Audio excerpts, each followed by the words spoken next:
Plastic ও রাবারের তৈরি হাওয়াই চপ্পল এবং প্লাস্টিক পাদুকার উপর ভ্যাট প্রত্যাহারের দাবি জানিয়েছেন বাংলাদেশ পাদুকা প্রস্তুতকারক সমিতি। আগামী 48 ঘন্টার মধ্যে দাবি না মেনে নিলে কারখানা বন্ধের হুঁশিয়ারি দেন তারা। জাতীয় প্রেস ক্লাবের সামনে এক মানববন্ধনে এ দাবি জানানো হয়। বাংলাদেশ পাদুকা প্রস্তুতকারক সমিতির উপদেষ্টা শাখাত হোসেন বেলাল বলেন, প্লাস্টিক ও রাবারের তৈরি হাওয়াই চপ্পল এবং পাদুকার উপর 15% ভ্যাট আরোপের প্রস্তাব অযৌক্তিক। এটি কার্যকর হলে এই সাশ্রয়ী পণ্য সাধারণ মানুষের ক্রয় ক্ষমতার বাইরে চলে যাবে। তিনি বলেন, আমাদের এই জায়গার দাবি আমরা ভ্যাট প্রত্যাহার করার জন্য। ভ্যাট এই পরিমাণে বাড়ানো হয়েছে যার কারণে আমাদের হাজার হাজার ফ্যাক্টরি বন্ধ হয়ে যাচ্ছে, হাজার হাজার লক্ষ লক্ষ শ্রমিক বেকার হয়ে যাচ্ছে, যার কারণে আমাদের এই জায়গায় আসা। সরকার এই মিল ফ্যাক্টরির উপরে আছে, ব্যবসা প্রতিষ্ঠানের উপরে আছে ভ্যাট বহাইছে।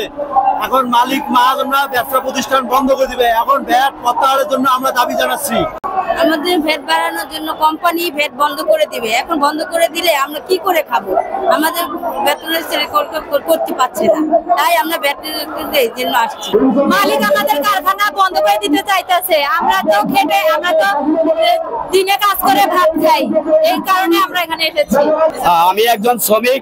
আমাদের রাবার কোম্পানির যে বর্তমান সরকার যে ভ্যাট বাড়াইছে, 15% ভ্যাট বাড়াইছে। আমাদের ভ্যাট বাড়ানোর কারণে আমাদের মনে করেন কোম্পানি অচল হয়ে পড়ছে। আমাদের কোম্পানি অচল হওয়ার কারণে আমাদের জগৎ গত 3-4 মাস ধরে কোনো বেতন দিতে পারতেছে না, পরিশোধ করতে পারতেছে না। সরকারের কাছে এক দফা এক দাবি, আমরা ভ্যাট প্রত্যাহার চাই। আপনি যদি না দেখেন আমাদের এই শিল্প ধ্বংস হয়ে যাবে। তারা যদি এই কাজ থেকে হারায় যায়, কোথায় যাবে, কি করবে? লক্ষ লক্ষ লোকের কর্মসংস্থান হারাবে। আপনার কাছে মিনতি, আপনি মেহরবানি করে আমাদের এই শিল্পটাকে বাঁচান। আমাদের আগের যে ভ্যাটের নিয়ম নীতি আছে আমরা ওই নীতিতে চলতে চাই।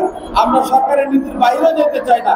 সরকার যদি আমাদের দিকে তাকায়, আমাদের কথা বিবেচনা করে, আমাদের শ্রমিকের কথা বিবেচনা করে, আমাদের দেশের কথা বিবেচনা করে, পরিবেশের কথা যদি বিবেচনা করে, তাহলে আমাদেরকে অবশ্যই ভ্যাট থেকে অব্যাহত দিতে পারে।